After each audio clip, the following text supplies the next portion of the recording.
사랑이 어렵고 관계에 지칠 때 알아야 할 사랑에 관한 거의 모든 기술. 김달 에세이. 연애의 가장 기본은 연인이 나와 대부분의 시간을 보내지 않아도 된다는 사실을 받아들이는 것이다. 그 사람을 후회하게 만들 방법은 없다. 아무리 내가 성공해봐야 그 사람은 후회하지 않는다. 후회하게 만드는 게 이렇게 힘든데 다른 방법을 찾으려면 더 없다. 상대방을 후회하게 만들 수 있는 사람이라면 그걸 위해 자기 인생을 계획하진 않는다. 진짜 자신을 위해 열심히 살고 행복해지면 그 사람은 더 이상 생각도 안 날 테니까. 남자는 사귀기 전에 많이 생각하고 사귀고 나서부터는 별 생각을 안 하는 경향이 있다. 그렇기 때문에 남자가 한번 돌아서면 그 마음을 돌이키기는 굉장히 힘들다. 여자친구한테 내가 하는 것처럼 우리 어머니에게 해주길 바라는 건 아니에요. 이렇게 강조하는 남자가 있는데 그런 말을 하면 할수록 여자가 받아들이기에는 수상하다. 그리고 일상에서 나도 모르게 실수하게 되는 말이 있다.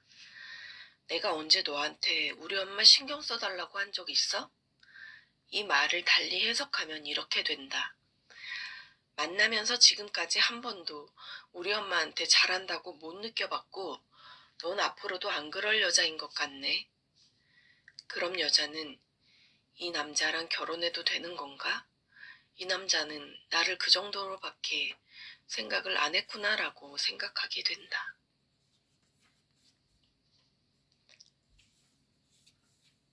불행한 부부의 특징은 서로의 노력을 당연하게 여긴다는 것이다. 서로가 서로에게 좋은 사람이 되려고 이 관계를 유지하려고 노력하는 과정에서 서로에게 가장 완벽한 짝이 될 수 있다. 결혼하기 전에 상대방의 집안에 겁을 먹고 결혼하고 나서도 주눅드는 이유는 자신의 역할이 별게 아니라고 생각하기 때문이다. 남자친구가 구애해서 연애를 시작하게 됐고 남자친구는 결혼까지 생각하고 있다고 말했어요. 그런데 이 사람의 직업이나 집안이 저에 비해 너무 좋아서 좀 부담스러워요. 아무리 서로 사랑한다고 해도 결혼은 두 집안의 결합인 만큼 현실적으로 결혼은 어려울 것 같다는 마음이 들거든요. 어차피 결혼하기 어려운 상대일 거라면 그냥 빨리 연애를 마무리하는 게 낫겠죠? 여자는 상대방 집안에서 자신을 탐탁지 않아 할까봐 걱정이 된다. 만약 관계가 더 깊어져 결혼 직전까지 갔는데 그런 이유로 일이 어그러진다면 그때는 회복하기가 더 힘들 것만 같다. 이런 경우 리스크를 최소화하는 확실한 방법은 그의 부모님을 최대한 빨리 만나는 것이다. 그리고 그 남자가 어떤 태도를 취하는지 보는 것이다. 부모님 뜻에 안 끌려다니고 중심을 잡아줄지. 만약 그를 2년 만나고 나서 그의 부모님을 만났는데 그 부모가 나를 탐탁지 않게 여긴다면 얼마간의 노력이 더 필요할 수도 있다. 나이를 먹을수록 내가 감당해야 할 리스크는 더 커진다. 그럴 거면 차라리 연애 초반에 저쪽 부모를 만나서 상황을 파악하고 노력을 해보든지 헤어지든지 하는 게 낫다. 그런데 무엇보다 잘 생각해봐야 할 것은 상대가 그럼에도 불구하고 나를 원한다면 거기에는 그만한 이유가 있다는 것이다. 그 사람의 직업이 무엇인지는 중요하지 않다.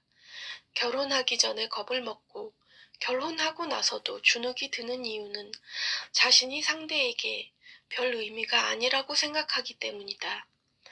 전업으로 살림만 하더라도 그게 왜 별게 아닌가?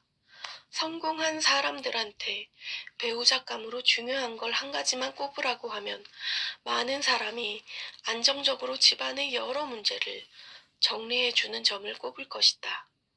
돈은 자기가 잘 버니까 마음 편하게 일할 수 있도록 지원해주는 상대를 원하고 그것만으로도 충분히 고맙다고 생각한다. 부모도 마찬가지다. 많은 어른이 중점적으로 보는 건 자기 집안에 새로운 사람이 들어와서 지금껏 일궈놓은 것들을 허물어뜨리지 않고 잘 지속할 사람인가 하는 것이다. 남녀가 바뀌어도 마찬가지다. 여자의 능력이 뛰어나면 남자도 내조할 수 있다. 그리고 일하는 사람이 거꾸로 살림하는 사람에게 외조를 할 수도 있다.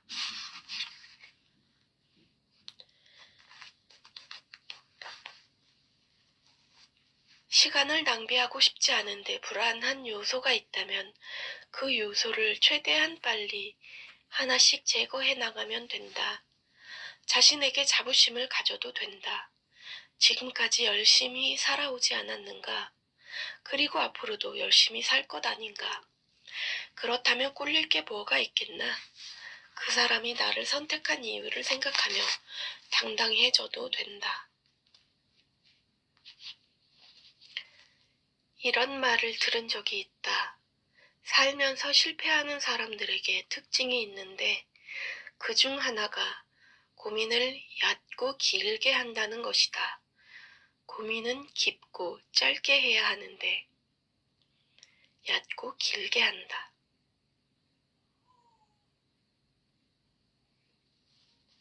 고민을 깊게, 그러나 너무 긴 시간을 끌지 말고 해보라. 그리고 결론을 내려라. 지금의 아내와 함께한 지 8년이 지났는데 지금도 차를 탈 때 항상 아내에게 조수석의 문을 열어준다. 그게 뭐 별거냐 하는 사람도 있겠지만 단 한 번도 내가 문을 열어주지 않았던 적이 없다. 심지어 싸웠을 때도. 내가 열어주는 것보다 아내가 문을 여는 게 더 빠르겠다 싶을 때도 있다. 그럴 때는 한 번 정도 그냥 안 열어줘도 되지 않을까 생각은 한다. 그렇지만 그걸 행동으로 옮긴 적은 없다. 그런 생각이 들면 오히려 더더욱 몸을 움직이려고 한다. 노력하는 거다. 그리고 아내가 나 모기 물렸어 라고 말하면 무신경하게 약 발라 라고 얘기하는 남자가 많다. 더 심각한 경우에는 무시하는 사람도 있다. 나는 무조건 약 발라줄게, 약 어딨지? 라고 하면서 아내 스스로 할 수 있는 일을 굳이 대신해주려는 의지를 비친다. 내가 뭔가를 하고 있을 때 이런 얘기를 들으면 그냥 흘려듣고 싶을 때가 많다. 그렇지만 나는 작은 노력이 가져다줄 행복이 엄청나게 크다는 걸 알고 있다. 반대로 작은 노력을 하지 않았을 때 순식간에 불행이 커질 수 있다는 것도 알고 있다. 이런 사소한 행동 하나하나가 다 노력이다. 그런데 오래 만났으니까, 편하니까 자연스럽게 행동을 생략하는 사람이 많다.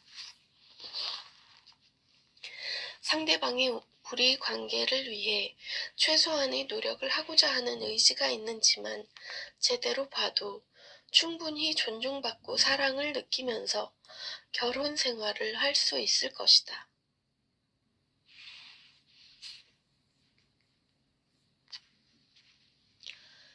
당장의 결혼 자금보다 제일 중요한 건 사람이고 타이밍이다.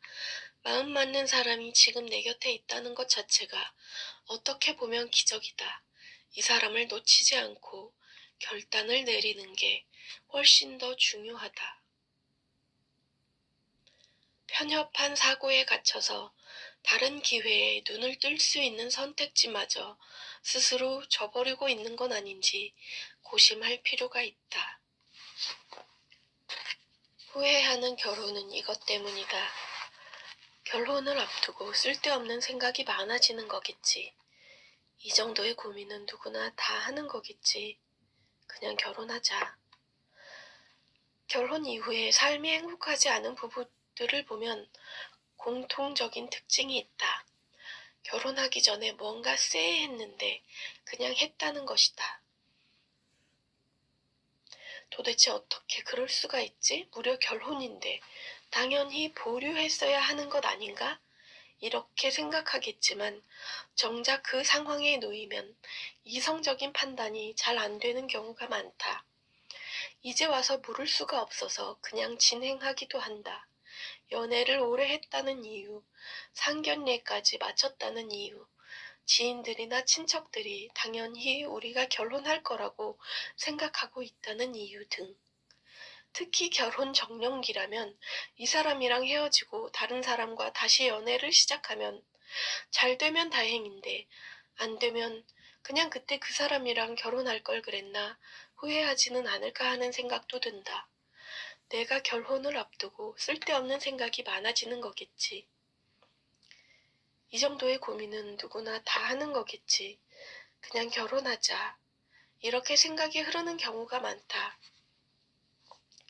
15년, 20년 이상 결혼 생활을 지속한 부부들보다 결혼 3년 이내의 부부들이 이혼하는 비율이 월등히 높다. 결혼하고 나면 남은 인생에서 다른 이성이라는 선택지가 없어진다.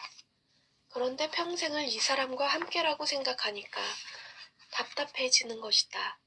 그렇기에 꾸준히 노력해야겠다는 생각보다 차라리 빨리 포기하고 체념하는 사람이 점점 많아지는 것 같다. 연애할 때보다 오히려 더 참고 배려하는 게 힘들 수 있다. 그런데 결혼 생활을 20년 이상 한 사람들은 최소한 어떠한 이유에서든 그 혼란스러운 시기를 이미 거친 사람들이다. 그러니까 이혼하지 않고 계속 산다. 결혼한 지 얼마 안 된 사람들은 아직 서로를 충분히 이해하지 못해 상대방에게 쉽게 불만이 생기고 그 불만을 조금씩 표출하기 시작하다 다투게 되고 결혼 생활에 대한 회의를 느낀다. 그 결과 마음은 식고 아내를 여자가 아닌 아이의 엄마로 대하는 남자들이 생각보다 많다. 아내에게서 여자로서의 기대를 내려놓고 아이 엄마의 모습만을 기대한다. 그런데 아내를 단순히 아이의 엄마로 대하고 살아가면 아이가 성장할수록 싸울 일이 많아진다. 반면 아내를 아이의 엄마가 아니라 여자로 대하고 아이보다 아내를 우선시하면 상대적으로 다툼의 횟수가 줄어든다.